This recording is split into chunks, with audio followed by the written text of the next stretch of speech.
నా పేరు గోపాల్. చూడవేను, నిన్ను చాలా రోజులుగా నీకు తెలియకుండానే పరిశీలిస్తున్నాను. నీ వ్యక్తిత్వం నాకు బాగా నచ్చింది. మన బ్యాంకులో ఇచ్చిన మాట తప్పిపోయిన ఆ దొంగ వధవుల మీద నువ్వు మట్టగడిసిగా ఎగిరిపడ్డావు చూడు, ఆ టైము నాకు చాలా బాగా నచ్చింది. అయితే ఇచ్చిన మాట మీద నువ్వు ఎంతవరకు నిలబడతావో తెలుసుకోవడానికి ఒక పరీక్షా ప్రణాళిక పెట్టాను. ఆ పరీక్ష ప్రకారం రామయ్యకి చిన్న యాక్సిడెంట్ జరిపించి ఇన్సూరెన్స్ ఏజెంట్ గా ఎప్పుడూ పరిషత్ నాటకాల్లో బెస్ట్ యాక్టర్ ప్రైజ్ తీసుకునేవాడిని సెలెక్ట్ చేసి డాక్టర్ గోయల్ అడ్రస్ తో కవర్ ఇచ్చి పంపాను. ఆ కవర్ నువ్వే తీసుకొస్తావని నాకు తెలుసు కనుకనే డాక్టర్ గోయల్ ఇంటి దగ్గర మిలిటరీ మనుషుల్ని ఏర్పాటు చేశాను. మిలిటరీ ఆఫీసర్స్, ఆ సీక్రెట్ సర్వీస్ జోషి వాళ్ళంతా రంగస్థలం మీద రెచ్చిపోయి నటించేసిన మహానటులయ్యా. వాళ్ళని పాత్రలను పోషించరా అంటే జీవించడమే మొదలెట్టేశారు. అయితే ఇన్ని చిత్రహింసలు పెట్టిన రామయ్యకి ఇచ్చిన మాట కోసం నువ్వు నిజం చెప్పలేదు చూడు, అక్కడే నువ్వు పరిస్థితిలో గెలిచేసుకో. నువ్వు నా పరీక్షలో చిత్రహింసలు పెట్టిన నేను చెప్పలేదు. నిజంగా ఆ నాటకం ఆడడానికి నిన్ను అలా హింసించడానికి నేను ఎన్ని వేలు ఖర్చు పెట్టానో కొంచెం ఆలోచించు. నాకు కావలసిన మనుషులు నువ్వే అని నేను నిర్ణయించుకోవడానికి ఎన్ని అవస్థలు పడుతున్నా, ఈ ఇంట్లో ఎందుకుంటున్నానో కొంచెం అర్థం చేసుకో. ఎంతకైనా అవడానికి తెరవలసిన చెప్పు. అలా అడుగు. నేను చెప్పిన పని నువ్వు చేస్తే నీకు ₹1,00,000 ఇస్తాను.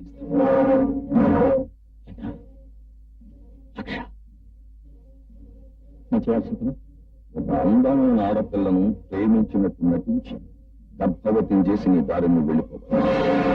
ఏమని మాట్లాడే? ఆవేశపడకు, జాగ్రత్తగా విను.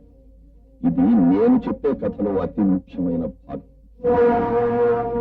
ఊళ్ళో ఒక పెద్ద ధనవంతుడు ఉన్నాడు. అతనికి ఒక్కటే కూతురు. ఆ కూతురు అంటే అతనికి పంచ ప్రాణాలు. ఆ అమ్మాయికి వయస్సు ఉంది, చాలా అందం ఉంది. ఎలాగైనా నువ్వు ఆ అమ్మాయిని ప్రేమించాలి. ప్రేమించి ఏదో ఒక మంచి రోజు చూసి ఆ పిల్లని పెళ్లి కాకుండానే నువ్వు దాన్ని మంచం మీదకి లాగేయాలి. తాళి కట్టకుండానే దాన్ని తల్లిని చేసేయాలి. నీ దారిని నువ్వు వెళ్ళిపోవాలి. అప్పుడు ఆ కూతుర్ను చూసి ఆ తండ్రి కుమిలిపోవాలి. పిచ్చెత్తిపోయి గోడకేసి తల బద్దలు కొట్టుకు చావాలి. అది నేను కళ్ళారా చూడాలి. అతని వాగుడు. నీకు ఎవరి మీద ఉన్న కక్ష కొద్దీ వాడి పిల్లని పెళ్లి కాకుండానే తల్లి చేయమంటావా? అది చూసి నువ్వు నవ్వుకుంటావా? నువ్వు ఒక మనిషి. ఆగుబడి, నువ్వేమన్నా నీ బాధపడి, కానీ అలా కక్ష తీర్చుకోవడం నా జీవితాశయం. ఈ పని నువ్వు చేసి పెడితే నీ మేలు నేను జీవితంలో మర్చిపోలేను. నేనిచ్చే డబ్బుతో నీ చెల్లికి కంటి చూపు వస్తుంది, నీ బతుకు బాగుతుంది. ఒక అమాయకురాలైన ఆడపిల్ల కంటిలో నీళ్లు తెప్పించి నా చెల్లెల కంటి చూపు తెప్పించలేను. ఆ పిల్ల బ్రతుకు బండపాలు చేసి నా చెల్లెల బ్రతుకు బాగు చేసుకోలేను. చేసిన పాపాన్ని గుండెలో పెట్టుకుని జీవితాంతం దుర్భరంగా బతకలేను. నా మీద కక్షతో మరి ఎవరైనా నా చెల్లెల విషయంలో కూడా ఎలాగే ప్రవర్తించుంటే నా చెల్లెల బ్రతుకు ఏమవుతుందో ఆలోచించుకోవడానికి భయంగా ఉంది. మిస్టర్ గోపాలరావు, నువ్వు చెప్పిన పని నా జన్మలో చేయలేను. ఆ పనికి మరి ఎవరైనా మనసులోని మనిషిని చూసుకో. బాయ్.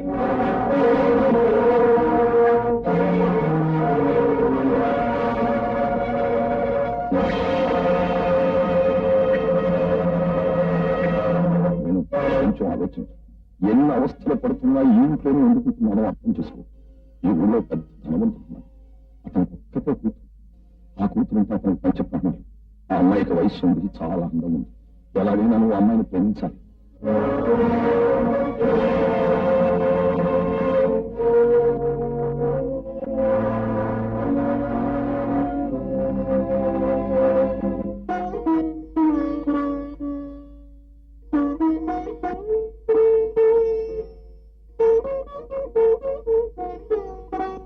జగపతి బాబు గారు కూడా జరిగిందని చాలా బాధపడుతున్నారు. ఆయన తోచిన సాయం ఏదో చేస్తానన్నారు. ఆయన ఇప్పుడు మన డిపో గెస్ట్ హౌస్ లోనే ఉన్నారు. ఒకసారి వెళ్ళి కలుసుకోమ్మా.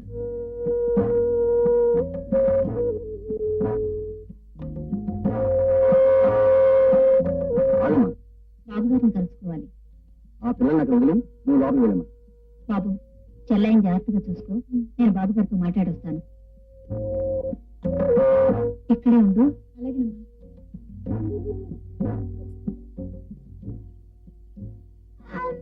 అమ్మ వచ్చేసింది. నువ్వు పడుకోమ్మా.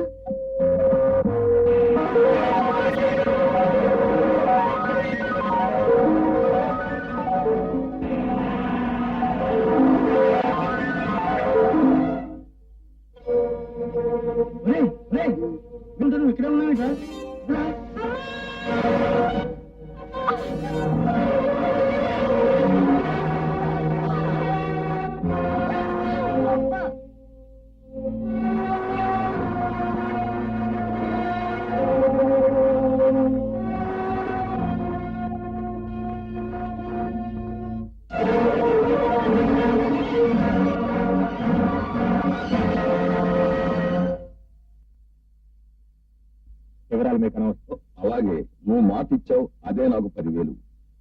చూడు, ప్రేమ లాంటి అందమైన ఆడపిల్లను ప్రేమలోకి దించడం నీకోటి కుర్రాడికి నేను వేరే చెప్పాల్సిందే ఉంటుంది. తెలుగుదేశంలో వందలాది రచయితలు పుట్టిపడి మరీ చెబుతున్నారుగా ప్రేమ గురించి, ప్రణయం గురించి. అందులో ముఖ్యంగా దించిన కళాన్ని ఎత్తకుండా రాసి రసిక హృదయాలను రాచి రంపాన పెడుతున్న ఆకుకూర అనంత పద్మావతీదేవి నవల్లో చెప్పినట్టు ప్రేమ తోటలోంచి పువ్వులతో పోటెడు వస్తూ ఉంటుంది.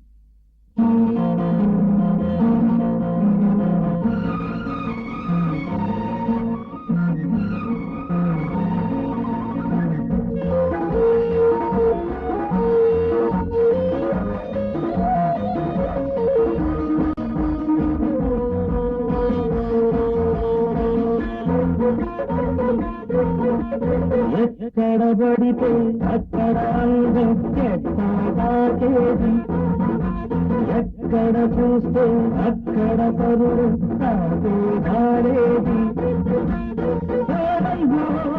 వయ్యారం వందల శృంగారం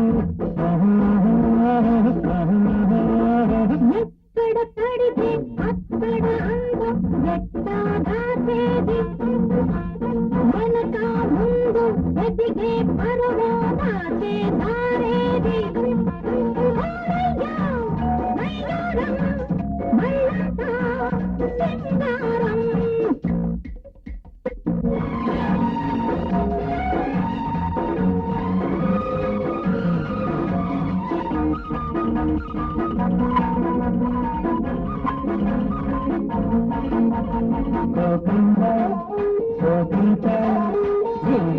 కూర్చుండు పెట్టిందగా బయటమ్మా పరువాలు కళ్ళించి కగిళ్ళు పట్టిందగా. నా కళ్ళ పువ్వమ్మ, నా కళ్ళ భూమెత్తి పోతుండగా, నా ఈడు వేడెక్కి నా మీద భూమెత్తి పోతుండగా. అయ్యో మేలేడు పండు ఇలా చేతైగి బిందు.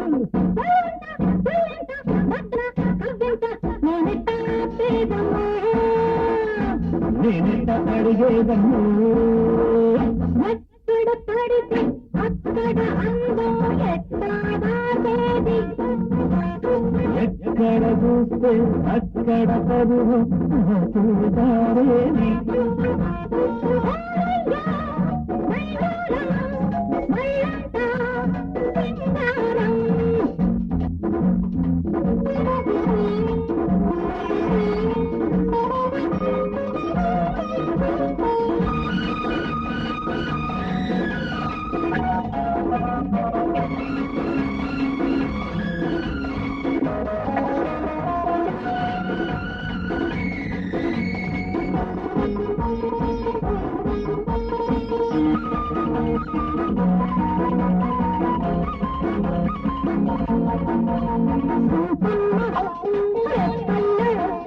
వేగంత తాళాలు వేసేయగా, మలపించే మయసమ్మ మాటేసి తాళాలు తీసేయగా.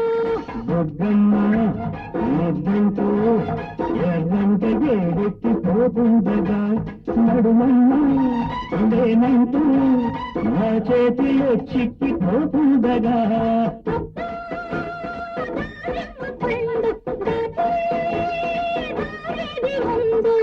ఆ పండు ముందు ఈ పండు అందిగు నా పంట పండిందమ్మో, నా నోరు పండిందమ్మో.